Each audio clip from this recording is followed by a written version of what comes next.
Hello everyone. अभी हम लोग नेक्स्ट पार्ट शुरू करेंगे, इक्वेशन ऑफ कंटिन्यूटी। आपने कोई एक ट्यूब ले लो और वो ट्यूब का एक एंड थोड़ा नैरो रहेगा और दूसरा एंड थोड़ा सा ब्रॉड रहेगा। अभी इसमें से फ्लूइड आप मूव करेंगे।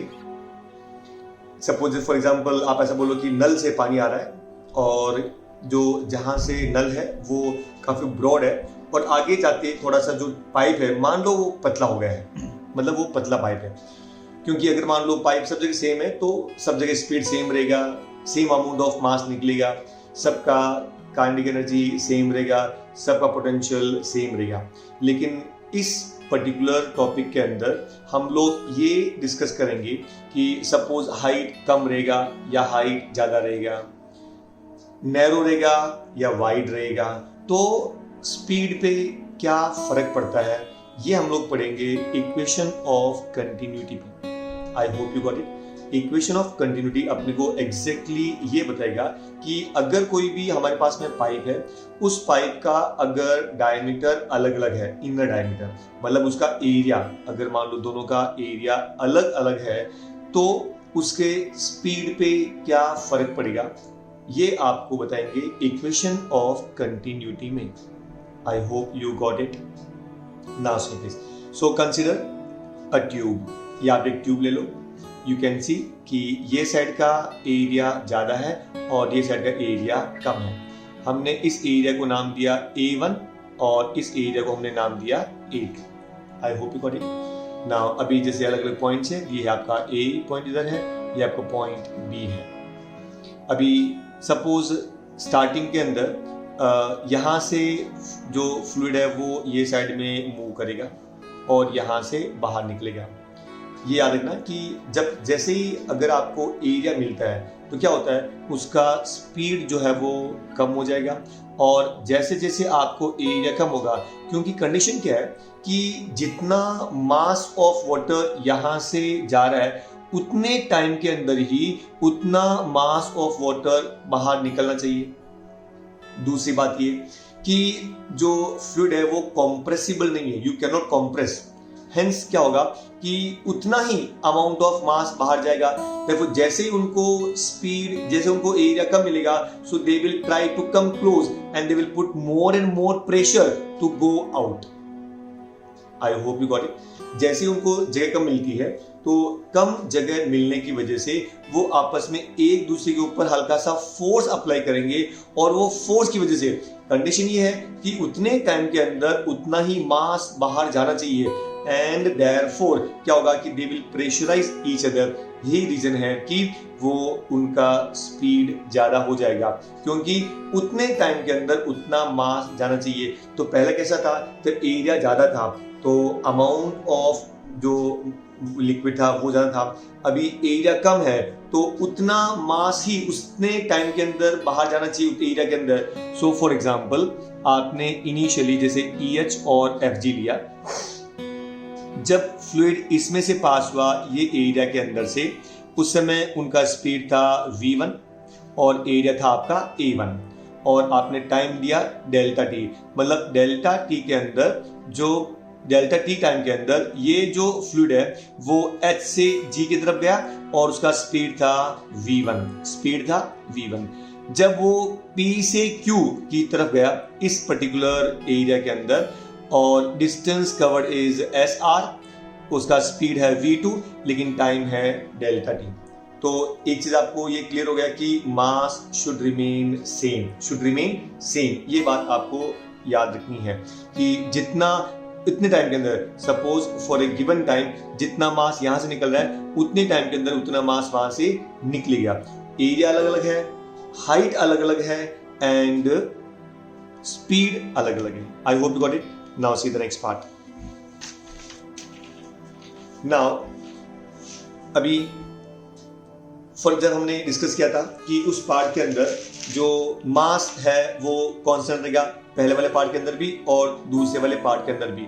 सो mass of fluid in section EFGH, जो पहला वाला सेक्शन था, is equal to mass of fluid in section PQRS।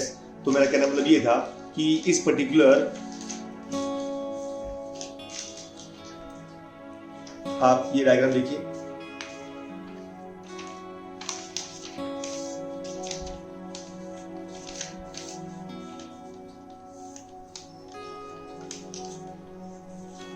now we can use this condition। वो ये कि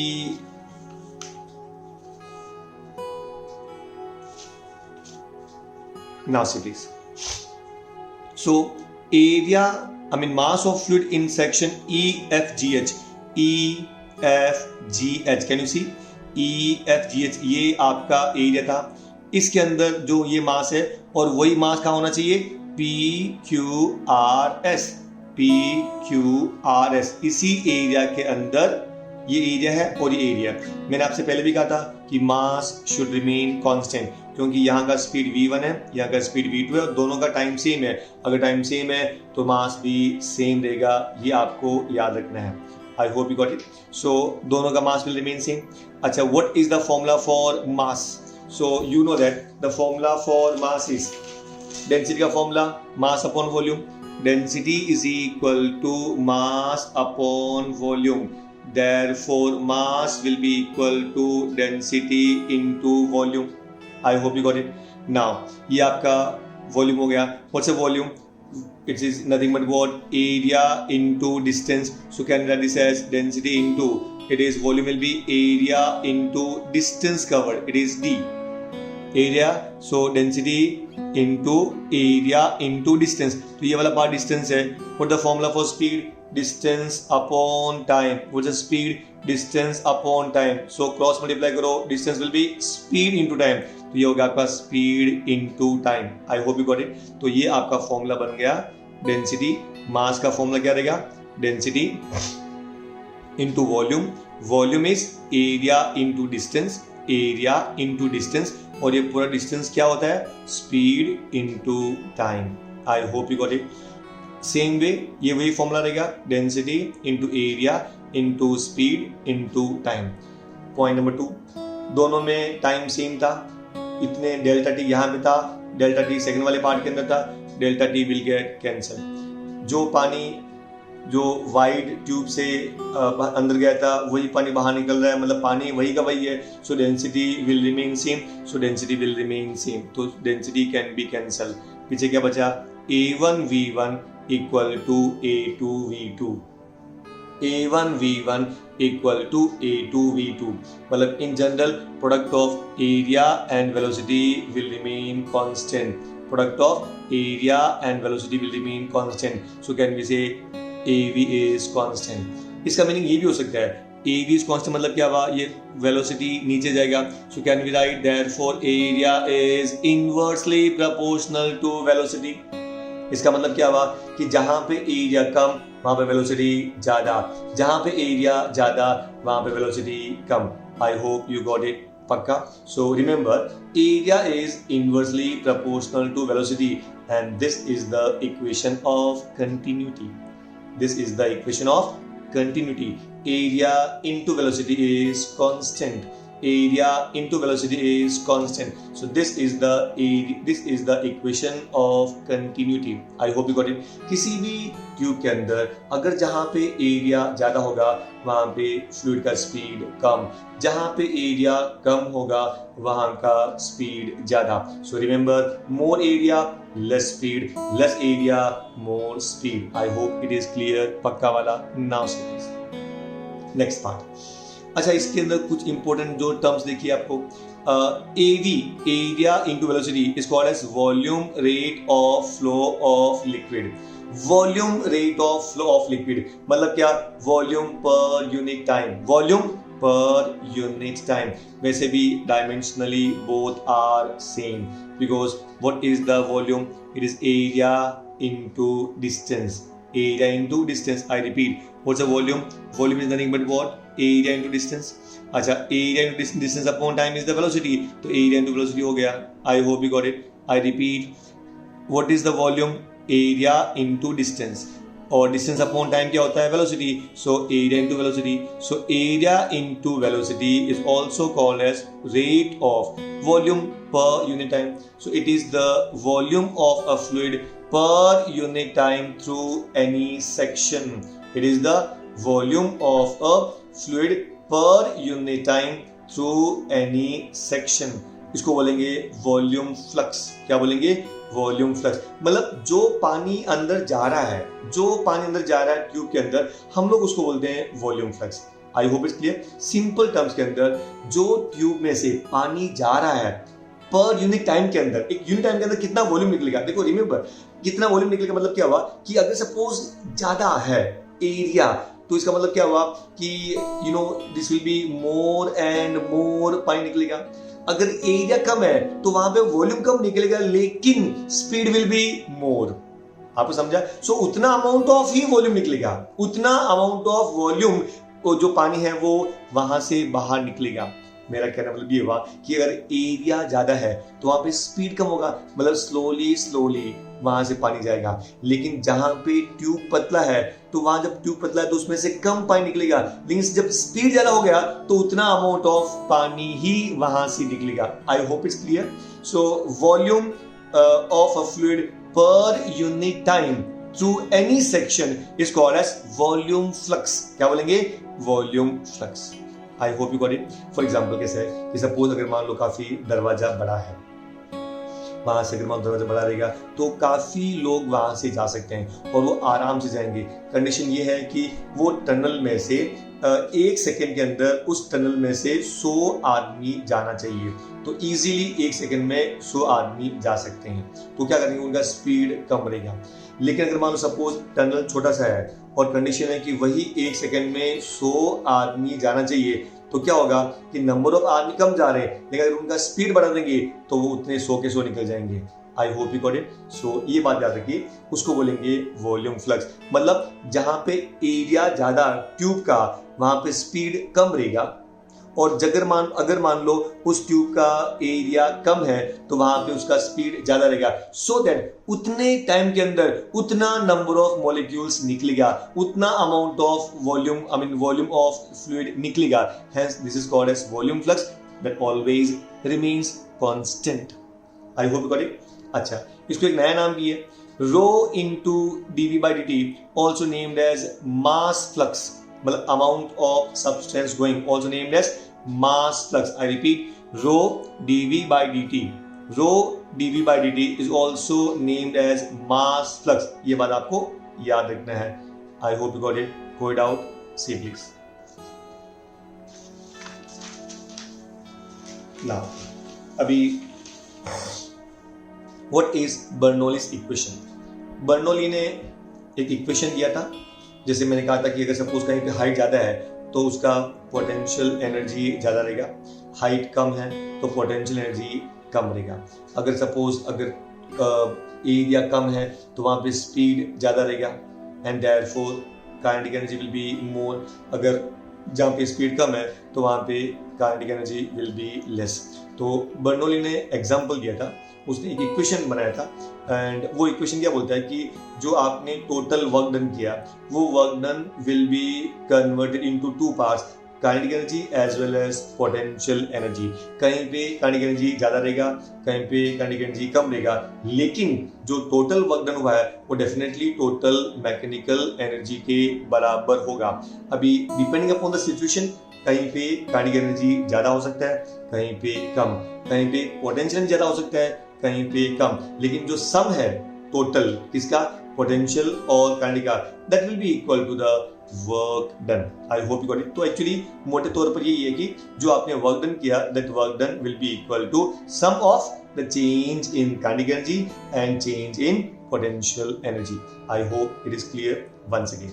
अभी वापस देखो, ये आपके पास एक ट्यूब है. अभी जिसे वापस हमने पहले डिस्कस किया था कि एक बार वापस देख लेते हैं कि जहां पे अगर मान लो एरिया ज्यादा होगा, ये एरिया ज्यादा होगा तो वहां पे स्पीड कम रहेगा, जहां पे एरिया कम है वहां पे स्पीड ज्यादा है. रीजन क्या है कि वहां जैसे मैंने कहा था internal pressure. So narrow speed of fluid, जैसे ये स्पीड ऑफ फ्लूइड है, ये नैरो रीजन है, यहाँ पे स्पीड बढ़ जाएगा। और जब यहाँ पे स्पीड बढ़ता है लेकिन जो उसका इंटरनल प्रेशर है वो कम होता है, इंटरनल प्रेशर एक दूसरे का प्रेशर है वो वहां पे कम होता है।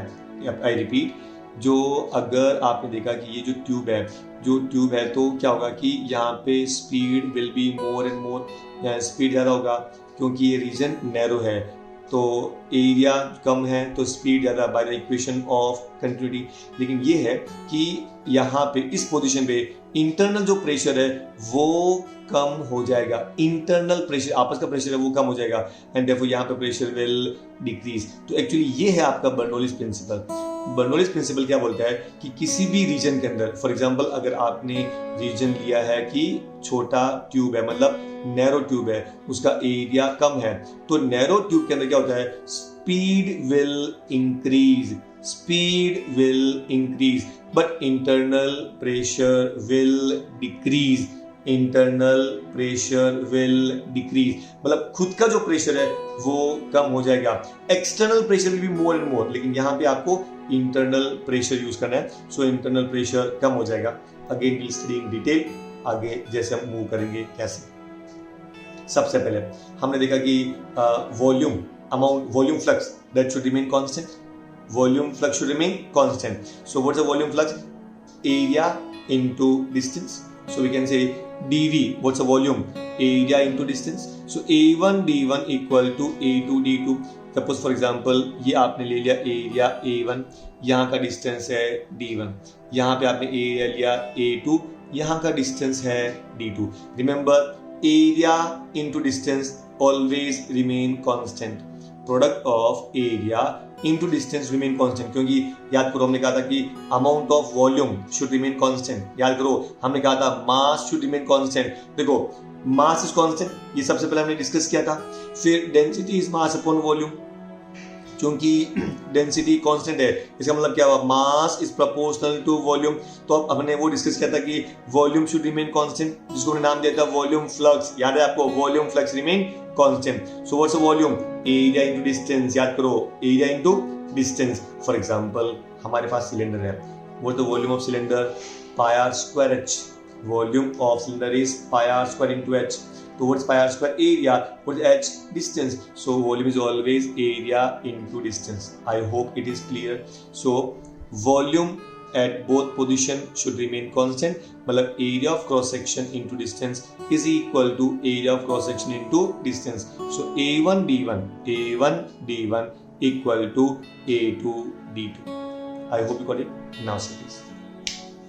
अभी देखो, work on element by surrounding fluid from P to R is, ये आपका P है, यहां से आपको वर्क डन करना है जब ये फ्लूइड कहां मूव करेगा, R तक। आई रिपीट, आपको ये कैलकुलेट करना है कि जब यहाँ पे फ्लूइड था, जब ये फ्लूइड P से ये R तक जाएगा, मतलब one area of cross section, ये जो पॉइंट है, इस पॉइंट P से पॉइंट R तक जब ये यहाँ पे जाएगा तो कितना वर्क डन होगा। आई रिपीट, जब ये फ्लूइड वाइड एंड मतलब P से नैरो एंड मतलब R तक जाएगा तब कितना वर्क डन होगा, ये आपको कैलकुलेट करना है। I hope it's clear, I hope you got it. पक्का? See please. सबसे पहले what the formula for work done, force into displacement. What's the work done, force into displacement. Now in terms of pressure, what the formula for pressure, pressure is force per unit area, force per unit area. So what's the force, pressure into area, pressure into area. So what is the force, force is equal to pressure into area. तो work done का formula क्या होता है, force into displacement, force into displacement. And what's the force, pressure into area into displacement. I hope it's clear. Once again, what's the work done, force into displacement. तो ये force ये हो गया और यहाँ पे डिस्प्लेसमेंट d1 है, लेकिन फोर्स क्या होता है, प्रेशर इनटू एरिया, क्योंकि what the formula for pressure, pressure is equal to force पर unit area. So cross multiply करो, so force will be equal to pressure into area. ये जो फोर्स का वैल्यू है वो आप यहाँ पे सब्स्टिट्यूट करो। So what is force, pressure into area. तो ये हो गया आपका फोर्स, ये हो गया आपका displacement. because you know the definition of work done, force into displacement. What's work done? Force into displacement. What is pressure? Force upon area. So what's the force? Pressure into area. तो ये होगा आपका force, pressure into area. Substitute force here. So pressure into area into D1. तो यहाँ पे आपने क्या work done किया? इनिशियल, ये जो वर्क डन था आपका, pressure is P1, area is A1 and distance is D1. इतने से क्रॉस सेक्शन पार्ट के अंदर, I hope you got it. इसका पूरे का area A1. So pressure P1, area A1 and distance is D1. ये आपका यहाँ पे वर्क डन था. और जब यहाँ पे जाएगा तो pressure is P2, pressure is P2, area is A2, area is A2, ये इसका फोर्स है, and displacement is D2, displacement is D2, and therefore what's the work done? Work done can be nothing but what? Change in kinetic energy. What's the work done?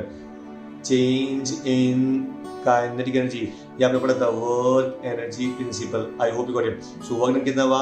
Change in kinetic energy. So पहले इसका ये kinetic energy था, फिर आपका ये kinetic energy था, and therefore उसमें change मतलब आपको सबट्रैक्ट करना पड़ेगा. So this is kinetic energy, this is kinetic energy, दोनों का आपको डिफरेंस निकालना पड़ेगा. I hope it is clear. पक्का? Now see please. अभी इन दोनों के अंदर would you observe that area into distance क्या होता है? It's a volume. What's area into distance? It is volume. Is that clear? तो इसको A1 D1 को लिखेंगे dV. I hope you got it. And A2 D2 को हम वापस लिखेंगे volume. And remember volume remain constant, इसलिए कोई चेंज नहीं है. So A1 D1 is equal to A2 D2. Therefore this volume equal to this volume. So P1 dV minus P2 dV. आपको ये समझा कि दोनों का वॉल्यूम सेम क्यों है? क्योंकि प्रोडक्ट ऑफ A1 D1 जो है वो भी dV है, और A2 D2 है वो भी dV है, वो भी वॉल्यूम है, एंड therefore दोनों का volume will remain same. I hope you got it. So इन दोनों में कॉमन क्या लेंगे? dV. क्या कॉमन लेंगे? dV. तो आपने dV कॉमन ले लिया, पीछे बचेगा क्या? P1 minus P2. क्या बचेगा? P1 minus P2. I hope you got it. So this W is equal to P1 minus P2 into dV. ये था आपका वर्क डन. याद रखना formula. What's the formula for work done? P1 minus P2 into dV. What's the work done? P1 minus P2 into dV. ये formula आपको मतलब readymade आपको याद रहना चाहिए. What's the work done? Change in pressure into volume. What's the work done? Change in pressure into volume. याद रखना, क्योंकि जब बाद में हम लोग नेक्स्ट उसका पार्ट करेंगे तो आपको ऑन द स्पॉट याद रहना चाहिए. What's the formula for work done? Because when we will solve the numericals, उस समय भी आपको याद होना चाहिए instantly. What's the work done? Change in pressure into volume. I hope you got it. अब next part. वर्क डन का formula क्या होता है? What's work done? It's a change in kinetic energy plus change in potential energy. Because what's work done? It's mechanical energy. What's work done? Mechanical energy. And what's total mechanical energy? It's a sum of kinetic and potential. What's total mechanical energy? It's a sum of change in kinetic energy and change in potential energy. I hope you got it. Because work done can be converted into energy. Is that clear? कोई doubt यहाँ पे? So ये work done हुआ और ये आपका total energy हुआ. Because work done and energy both are same. दोनों का एक यूनिट भी है. Next part. अभी what is the initial kinetic energy? याद करो. What is the formula for kinetic energy? It's half into rho into A1 D1 into V1 square. ये था आपका initial kinetic energy. I repeat, what is the initial kinetic energy? Because actually formula क्या होता है? It's a half mv square. आप ध्यान दीजिए. What is the formula for kinetic energy? Kinetic energy is equal to half mv square. आपको समझा? ये आपने बेसिक पढ़ा था. अच्छा वापस बोलो. What the formula for density? Density equal to mass upon volume. So mass का फॉर्मूला क्या होगा? Density into volume. ये मास इसमें सब्स्टिट्यूट करो तो आपको काइनेटिक एनर्जी क्या मिलेगा? Kinetic energy is equal to, it is half into density into volume into v square. I hope you got it. वापस देखो, what's a volume? Volume is the area into distance. Area into distance. I hope it is clear. कोई doubt? वापस देखो, initial kinetic energy equal to half into rho because density of water will remain same. जब वो enter करेगा, जब बाहर जाएगा, किसी भी सब्सटेंस का डेंसिटी चेंज नहीं होता है. फॉर एग्जांपल जब पानी एंटर किया, मैंने बोला कि density of water is 1000 kilogram पर क्यूबिक मीटर. तो ऑब्वियसली चाहे वो एंटर करेगा चाहे एंड करेगा, डेंसिटी उतना ही रहेगा. Is that clear? So density doesn't change, तो उसको हम लोग चेंज नहीं करेंगे. So rho is constant. फिर it is rho into volume. What's a volume? A1 into D1. What's a volume? A1 into D1 into V square. तो initial velocity कितना था? V1. So it is V1 square. Is that clear? कोई doubt? वापस देखो. What is the formula for kinetic energy? Half mv square. Density mass upon volume. So mass will be density into volume. तो जहाँ पे mass है, हम यहाँ पे क्या लिखेंगे? Density into volume. तो ये हो गया आपका density into volume into v square. But what is the volume? Area into distance.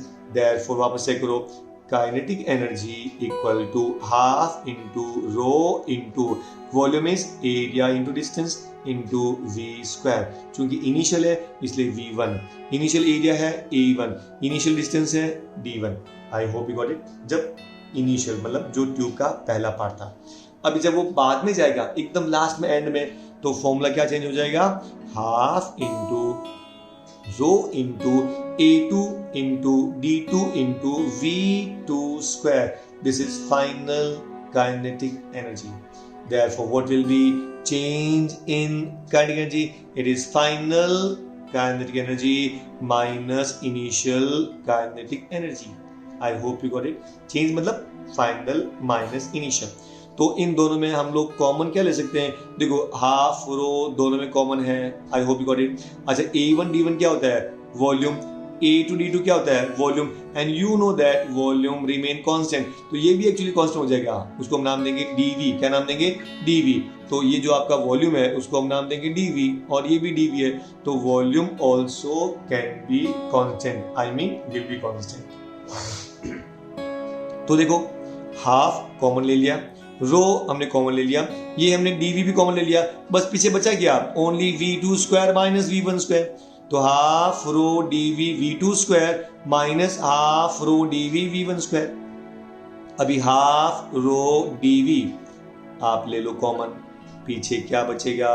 V2 square minus V1 square. से इक्वेशन नंबर 3. Got it. अभी ये था आपका चेंज इन काइनेटिक एनर्जी. अब चलते हैं चेंज इन पोटेंशियल एनर्जी.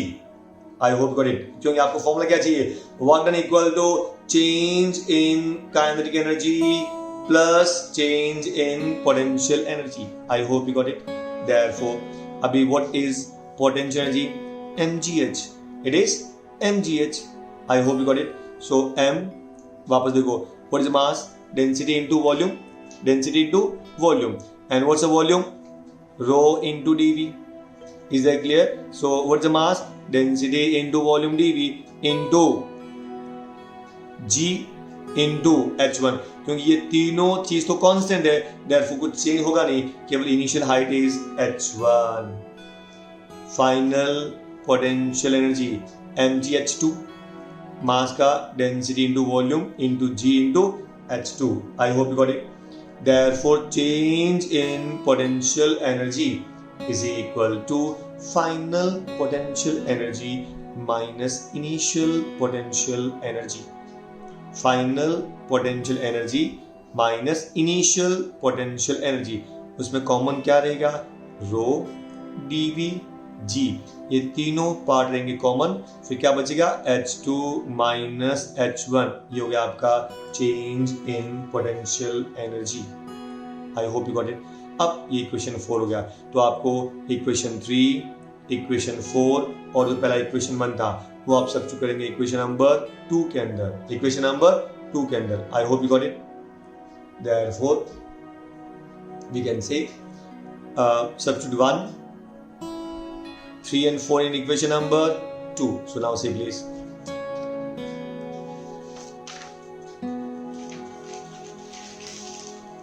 ये formula था आपका वर्क डन, ये क्या था work done. So work done is equal to work done equal to change in kinetic energy plus change in potential energy. I hope you got it. ये था आपका, इसमें dv है, इसमें dv है, इसमें dv है, तो dv को आप सब जगह कैंसिल कर दो, क्या बचेगा P1 माइनस P2। अच्छा ऐसा इसको आप यू बोल दो कि हमने तीनों पार्ट को dv से डिवाइड कर दिया है। I hope you got it. So इसको हमने dv से डिवाइड कर दिया, तो ये एक्चुअली ये क्या था, ये था वर्क डन। क्या था ये वर्क डन। तो ये work done divide by volume, तो क्या हो गया वर्क डन पॉइंट वॉल्यूम। क्या बोलेंगे वर्क डन पॉइंट वॉल्यूम। ये क्या था चेंज इन काइनेटिक एनर्जी, इसको डिवाइड बाय dv कर दो तो क्या मिलेगा change in kinetic energy per unit volume. ये क्या था potential energy, change in potential energy, और अगर आप उसको डिवाइड करेंगे dv से तो क्या मिलेगा change in potential energy per unit volume. I hope you got it. तो इसको इक्वेशन क्या बोलेंगे work done per unit volume is equal to change in kinetic energy per unit volume plus change in potential energy per volume is same, and this is called as Bernoulli's equation.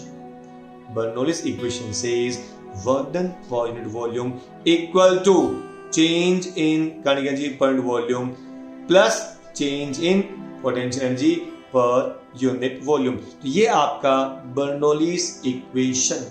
I hope you got it. पक्का ना serious. वापस अभी ये this is P1 minus P2 मतलब pressure. अच्छा ये अभी क्या करेंगे, ये जो P2 उसको यहाँ ट्रांसफर कर दो, कर दिया, और ये जो V1 है उसको आप यहाँ पे हाफ रो V1 स्क्वायर को आप यहाँ ट्रांसफर कर दो, रो GH1 को आप यहाँ ट्रांसफर कर दो, तो क्या लेंगे P1 प्लस ये हाफ रो V1 स्क्वायर यहाँ पे माइनस में था, यहाँ पे आएगा तो प्लस में, सो P1 plus half rho V1 square, ये रो GH1 माइनस में यहाँ पर आएगा तो प्लस में, so plus rho GH2, so P1 plus half rho V1 square plus rho GH2 is equal to P2 plus half rho V2 square plus rho GH2। I repeat P1 plus half rho V1 square plus rho GH2 equal to P2 plus half rho V2 square plus rho GH2। इसका मतलब अगर P1 इधर भी है P2 तो at constant P plus half rho V square plus rho GH remains constant. I hope you got it. ये आपका important equation है, sum of pressure half rho V square and rho GH remain constant. I repeat, P plus half rho V square plus rho GH remains constant. ये था आपका Bernoulli's equation, and ये equation कई जगह पे आपको भी आगे काम आने वाला है। I hope it's clear. It's very very important. Remember, sum of pressure plus half rho V square, actually ये होता है आपका kinetic energy per unit volume. ये पर क्या है potential energy per volume always remain constant. I repeat, it states that the work done per unit volume plus kinetic energy per unit volume plus potential energy per unit volume always remain constant. I hope you got it. Now see this.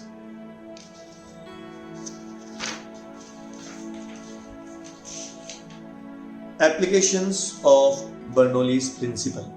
अब आपका इसके कौन कौन से applications हैं Bernoulli's principle के। Speed of E flux.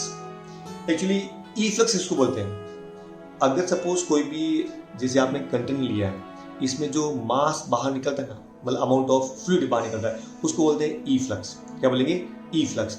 और जो एक होल यहाँ पे रहता है जिससे लिक्विड बाहर निकलेगा उसको बोलते हैं ओरिफिस। क्या बोलेंगे ओरिफिस। आई रिपीट, ओरिफिस मतलब द होल, ओरिफिस मतलब the hole through which liquid comes out, उसको बोलेंगे ओरिफिस। और जो लिक्विड बाहर निकलता है, जो यहाँ से जो अमाउंट ऑफ सब्सटेंस निकलेगा, उसको बोलेंगे ई फ्लक्स। तो क्वेश्चन ये है कि अगर हमारे पास में एक कंटेनर है, उस कंटेनर में हमने यहाँ तक जो है वो फ्लूइड भर दिया है और यहाँ एक ओरिफिस है, मतलब जो होल है, उसमें से जो लिक्विड है वो बाहर निकलेगा। तो क्वेश्चन ये है कि जब वो ओरिफिस से जो लिक्विड बाहर निकलेगा, इफ्लक्स बाहर निकलेगा, उसका स्पीड कितना होगा and how you will calculate this speed. तो एक्चुअली मैं आपको ये बता दूं कि पहले ये टोरिस्लीस प्रिंसिपल था, वो ये था कि सपोज ये आपका ग्राउंड है, I repeat please try to understand, ये मान लो आपका ग्राउंड है और ये आपका हाइट है, यहाँ पे कोई ऑब्जेक्ट है और वो ऑब्जेक्ट यहाँ पे रेस्ट पर है और आपने उस ऑब्जेक्ट को यहाँ से रिलीज कर दिया, तो वो ऑब्जेक्ट यहाँ तक जब जाएगा उस समय उसका जो स्पीड रहेगा वही स्पीड इस ई फ्लक्स का रहेगा। I hope you got it. For example हमारे पास में हमने ऑब्जेक्ट लिया, object is allowed to fall freely under gravity. हम उस ऑब्जेक्ट को एकदम फ्रीली फॉल करेंगे, इज दैट क्लियर। तो जैसे अपना ये जमीन है और जमीन पे वो गिरेगा तो उसका हाइट है मान लो 10 मीटर। तो अगर मान लो ये ऑब्जेक्ट वो 10 मीटर जब नीचे आएगा उस समय उसका स्पीड कितना रहेगा, वही स्पीड इस ई फ्लक्स का रहेगा। Is that clear. मतलब क्या हुआ, it depends upon height, depends upon height. So how to calculate, this is called even named as Torricelli's principle. What is that? सबसे पहले बर्नौलीज इक्वेशन। अच्छा, ये आपका कंटेनर था, यहाँ का एरिया A1, यहाँ का एरिया A2, यहाँ का हाइट h, यहाँ का हाइट 0, याद रखना है। ये आप h1 क्या लेंगे h और h2 क्या लेंगे 0। Is that clear. ये जो है वो ऊपर टॉप पर है, इसका मतलब ये भी आपका प्रेशर हुआ, एटमॉस्फेरिक प्रेशर हुआ, और एक बार जब फ्लूइड यहाँ से बाहर निकल गया तो उसका प्रेशर भी एटमॉस्फेरिक प्रेशर ही रहेगा। आई रिपीट, यहाँ पे टॉप ऑफ द लिक्विड जो प्रेशर है वो एटमॉस्फेरिक प्रेशर है। यहाँ एक बार जब लिक्विड बाहर निकल गया उसका प्रेशर भी एटमॉस्फेरिक प्रेशर रहेगा। आई मीन टू से दोनों जगह पे pressure same, called as atmospheric pressure. यहाँ का हाइट h1, यहाँ का हाइट h2, यहाँ का एरिया A1, यहाँ का एरिया A2, जबकि डेंसिटी विल रिमेन सेम। कोई डाउट इसके? No no, you know that sum of, याद करो, P plus half rho V square plus rho GH remain constant. I repeat, pressure plus half rho V square plus rho GH remain constant. ये क्या था? Bernoulli's equation. वापस बोलो, P plus half rho V square plus rho GH remain constant. अब आपके पास में दो point है तो दोनों पॉइंट का अलग अलग, तो पहले इस पॉइंट पे क्या बोलेंगे, P1, जबकि मैंने आपसे कहा था कि इनिशियल प्रेशर है वो भी एटमॉस्फेरिक प्रेशर है। I hope you got it. तो यहाँ पे pressure is P0 plus half rho V1 square, यहाँ का स्पीड कितना है V1, उसको आप नाम दे दो स्पीड इज यहाँ पे V1 plus rho GH2, I am sorry rho GH1, H1 कितना आपका हाइट H, तो ये आपको होगा H इक्वल टू यहाँ का प्रेशर भी P0 प्लस रो हाफ रो, यहाँ का स्पीड क्या होगा V2 स्क्वायर प्लस हाइट, ये पॉइंट पे तो हाइट 0 है क्योंकि हमने इसको ग्राउंड पकड़ा है, तो H2 will be 0, H2 will be 0। I repeat, यहाँ का जो कहना मतलब हुआ कि स्पीड इज V1, यहाँ का स्पीड V2, यहाँ का हाइट H2, यहाँ का हाइट H1, तो H2 को आपने H नाम दिया और H2 will be 0। I repeat, H1 को आपने नाम दिया H और H2 को आपने नाम दिया 0। Is that clear. तो ये वाला पार्ट जो सेकंड पार्ट है H2, ये हो गया आपका 0। अच्छा, दोनों प्रेशर कौन सा है, atmospheric pressure, so they will get cancelled. Is that clear. अच्छा, अब देखो, यू नो दिस फॉर्मूला कि volume should remain constant, I am sorry, A1V1 continuity equation, A1V1 equal to A2V2, तो V1 will be equal to, इसको A1 को transfer कर दो, A2 by A1 into V2, A2 by A1 into V2, ये आपका bye continuity equation. तो V1 का value यहाँ पे सब्स्टिट्यूट कर दो, तो क्या मिलेगा, half rho into V1 square, ये V1 स्क्वायर क्या हो गया, A2 by A1 the whole square into V2 square plus rho GH, rho ji H equal to half into rho into V2 square. I hope it is clear. Now see, देखो अब क्या करो, dividing by row bye 2। अगर आपने रो bye 2 यहाँ पे भी है, इधर भी रो बाय 2 है, यहाँ पे रो है, तो डिवाइड बाय 1 बाय 2, तो वो 2 ऊपर चला जाएगा। तो डिवाइडिंग बाय रो बाय 2, तो ये रो बाय 2 कैंसिल हो जाएगा, खाली क्या बचेगा, V2 upon A2 upon A1 the whole square V2 square. यहाँ पे रो था, हमने रो बाय 2 से डिवाइड किया, तो रो कैंसिल, 2 ऊपर चला जाएगा, 2GH इक्वल टू हाफ रो से हमने डिवाइड किया, क्या बचेगा, V2 square. I hope you got it. पक्का? सी प्लीज, अभी ये 2GH है, इसलिए आपको इस पार्ट को वहां ट्रांसफर करना पड़ेगा। So 2GH equal to V2 square minus A2 by A1 the whole square into V2 square. I hope you got it. Now see please, अभी 2GH equal to V2 square. अब हम क्या करते हैं, ये भी V2 स्क्वायर है, यहां पे भी V2 स्क्वायर है, we can take V2 square common, तो यहां क्या बच जाएगा, 1। So 1 minus A2 by A1 the whole square, A2 by A1 the whole square. अभी A2 by A1 the whole square, remember ये जो आपका A2 है, ये जो एरिया है वो बहुत कम है, तो A2 और A1 बहुत बड़ा है। सपोज एक वैल्यू हमारे पास में जो A2 है वो 1 है और A1 1000 है, so what's 1 upon 1000, 0.001, 0.001। I hope you got it. लेकिन जब उसको आप स्क्वायर करेंगे तो 0.00001, मतलब बहुत सारे हो जाएंगे, and hence it can B neglected, can be neglected. आपको समझा? अगर किसी चीज का डिनोमिनेटर का ज्यादा है तो एक्चुअली उस चीज का वैल्यू कम होता है, और जब आप उसको स्क्वायर करेंगे तो वैल्यू और भी कम होता है। फॉर एग्जाम्पल, ये 1 है, ये 100 है, तो what's 1 by 100, 0.01। A2 by A1 0.01, उसका स्क्वायर 0.0001, मतलब और भी कम हो जाता है। तो अगर कोई वैल्यू स्मॉल है, मतलब पॉइंट में है, और अगर आप उसको स्क्वायर करेंगे तो उसका वैल्यू और भी कम हो जाता है। Therefore, this is so small can be neglected। तो अगर इसको आप नेग्लेक्ट कर देंगे तो वापस V2 square into 1, V2 square, तो V2 square equal to 2GH। I hope you got it. तो V2 square is 2GH, so what's V2, root of 2GH। मतलब उसका स्पीड किस पे डिपेंड करता है, हाइट पे, h पे डिपेंड कर रहा है, मतलब जितना हाइट ज्यादा उतना स्पीड कम। ये तो सेम वही हुआ formula for free fall, any object is falling under gravity, उसका भी सेम आपको स्पीड मिलता है, root of 2GH। So in this way we can calculate the speed of efflux. I hope you got it. पक्का? See please. Next,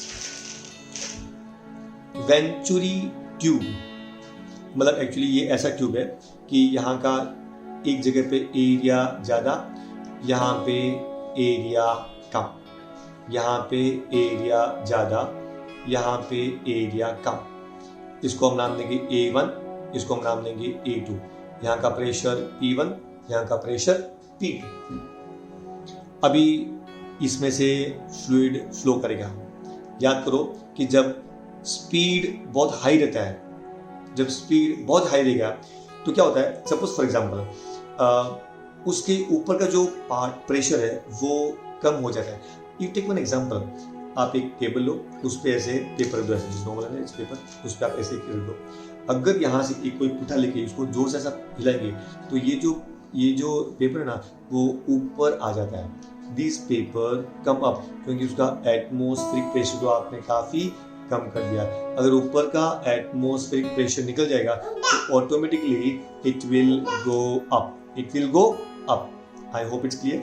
तो ये बात आपको याद रखना कि अगर सपोज अगर ये जगह से, अगर चूंकि यहाँ का एरिया कम है, आई रिपीट यहाँ का एरिया कम है, तो जब यहाँ का एरिया कम रहेगा तो स्पीड बहुत हाई रहेगा। When the speed is very high then क्या होता है, उसका ऊपर का जो प्रेशर है वो कम हो जाता है, और जैसे ऊपर का प्रेशर कम हुआ then the level of liquid will come down. मतलब जब प्रेशर कम रहेगा तो obviously the level of liquid will go down. So what we do here, by Bernoulli's principle. By Bernoulli's principle, it is P1 plus half rho V1 square. अच्छा, चूंकि height दोनों का same है, यहाँ से दोनों हाइट सेम है, so we can say it is P1 plus half rho V1 square equal to P2 plus half rho V2 square. Is that clear? Then P2 को यहाँ ट्रांसफर कर दो, so P1 minus P2 equal to half rho आपने ले लिया common, ये होगा आपका V2 square minus V1 square. लेकिन change in pressure is nothing but what, rho ji h. I repeat, change in pressure. ऐसे भी प्रेशर का फॉर्मूला क्या होता है, rho ji H. So change in pressure मतलब pressure is express in terms of height. Pressure is express in terms of height. ये हमने observe किया था मर्क्यूरी बैरोमीटर के अंदर ही. हमने कहा था कि 1 atmosphere is equal to 0.76 metre. याद है आपको? अगर उसका डबल हाइट हो जाएगा तो प्रेशर भी डबल हो जाएगा. So change in pressure can be express in terms of height. So P1 minus P2 equal to rho ji H. So rho ji H equal to half rho V2 square minus V1 square. Then rho gets cancel, so we can say और 2 यहाँ चला जाएगा. So 2GH equal to V2 square minus V1 square. मतलब ये कि इन दोनों के अंदर कितना हाइट का डिफरेंस होगा, ये डिपेंड करेगा कि यहाँ पे और यहाँ पे स्पीड कितना है. I hope you got it. So if you know the speed at these two places, we can find कि इस पोजिशन पे और इस पोजिशन पे कितना प्रेशर चेंज होगा. मतलब स्पीड ज़्यादा तो प्रेशर कम, स्पीड कम तो प्रेशर ज़्यादा. सो इससे हम ये डिराइव करेंगे कि किसी जगह पे अगर मान लो स्पीड बहुत हाई है तो वहाँ उसके ऊपर का जो प्रेशर जो है वो काफ़ी कम हो जाएगा. आई hope you got it. This is venturi tube. मतलब आपको ये बताएगा कि किसी जगह पे अगर मान लो बहुत ही हाई स्पीड से अगर मान लो एयर फ्लो हो रहा है तो उसके जो ऊपर का जो प्रेशर है वो कम होगा, ऊपर का प्रेशर हमेशा कम हो जाएगा. ये बात आपको याद रखना है. I hope you got it. Lifting up of an aeroplane. ये भी सेम याद रखना. एरोप्लेन एक्चुअली टेक ऑफ कैसे करता है, तो ये वही स्पीड है. सबसे पहले एरोप्लेन के अंदर बहुत ही स्ट्रॉन्ग इंजन रहता है एंड सबसे पहले वो इंजन की हेल्प से बहुत ही हाई स्पीड पे एरोप्लेन मूव करेगा. रनवे बहुत ही हाई स्पीड पे वो मूव करेगा and speed can go up to 400 kilometre per hour also. I mean to say बहुत ही हाई स्पीड से, एकदम हाई स्पीड से मूव करेगा. Is that clear? अच्छा, जो उसके जो विंग्स रहता है वो विंग्स उसको बोलते हैं एरोफॉइल. क्या बोलेंगे? ये एरोफॉइल है. दे आर डिजाइन इन सच ए वे कि वो आप देखा रहेगा कि जो उसके विंग्स है वो एक जगह पे उसको हल्का सा उसको आप पीछे से ऐसा चेंज भी कर सकते हैं. और जब इनिशियली जैसे वो टेक ऑफ करते हैं ना तो हल्का सा वो पार्ट ऐसा चेंज करेंगे. ऐसा क्यों? सी प्लीज. तो ये एरोफॉइल है. यहाँ से जो एयर आएगा और जैसे ही आपने उस एरोफॉइल का हल्का सा लास्ट का विंग चेंज किया, क्योंकि जैसे आपको टेक ऑफ करना है तो टेक ऑफ करते हुए क्या करेंगे, हल्का सा स्पीड जैसे चेंज करेंगे. जैसे इसका डायरेक्शन चेंज किया तो क्या होगा कि यहाँ का जो बॉटम की लाइन है वो सेम स्पीड मूव करेगा, जबकि ऊपर वाली लाइन को हल्का सा और ऊपर होके जाना पड़ेगा. तो जब वो और ऊपर होके जाएगा तो उसका स्पीड ज़्यादा हो जाएगा, क्योंकि ये स्पीड यहाँ से होगी जब वापस यहाँ पे आएगा. मतलब इसका स्पीड ज़्यादा है और जैसे ही इसका स्पीड ज़्यादा होगा तो ये क्या करता है, उसके ऊपर का प्रेशर कम हो जाएगा. मतलब इसके जो ऊपर का पार्ट है वहाँ का प्रेशर कम. आई रिपीट, जैसे ही ये लाइन से हम मूव करेगा नीचे से तो स्पीड सेम स्पीड से हवा जा रही है, लेकिन यहाँ से जो स्पीड ऑफ एयर है, क्योंकि उस स्पीड ऑफ एयर को यहाँ से जाके वापस जाना पड़ेगा तो उस समय उसके स्पीड को ज़्यादा करना पड़ेगा. तो जैसे ही यहाँ का स्पीड ज़्यादा होगा, यहाँ का स्पीड उतना ही है, यहाँ का स्पीड ज़्यादा हो गया तो उसके ऊपर का प्रेशर कम हो जाएगा. और जैसे ही ऊपर का प्रेशर कम हुआ तो क्या हुआ, नीचे जो वाला प्रेशर है that will make the aeroplane to lift up. And ये रीजन है कि aeroplane is lifted up and this force is called as viscous drag. This force is called as viscous drag. और इस विस्कस ड्रैग की वजह से the aeroplane is lifted up. I hope you got it. So ये है आपका principal की aeroplane actually और हाइट में, कहने का मतलब हुआ कि और अगर सपोज आपने उसको और जैसे चेंज किया तो और उसका जो ऊपर का स्पीड वो बढ़ता रहेगा, और जैसे स्पीड बढ़ेगा it can be lifted up. So सबसे पहले ये एरोफॉइल है, यहाँ का स्पीड ऑफ जो एयर है वो कांस्टेंट रहेगा, लेकिन जो एयर मॉलिक्यूल्स इसके ऊपर से जाएगा उसका स्पीड बढ़ेगा। उसका स्पीड बढ़ने से इसके ऊपर का प्रेशर कम हो जाएगा, जैसे ऊपर का प्रेशर कम नीचे का प्रेशर ज़्यादा, and therefore the aeroplane will be lifted up. तो ये है का main principle that how aeroplane takes of.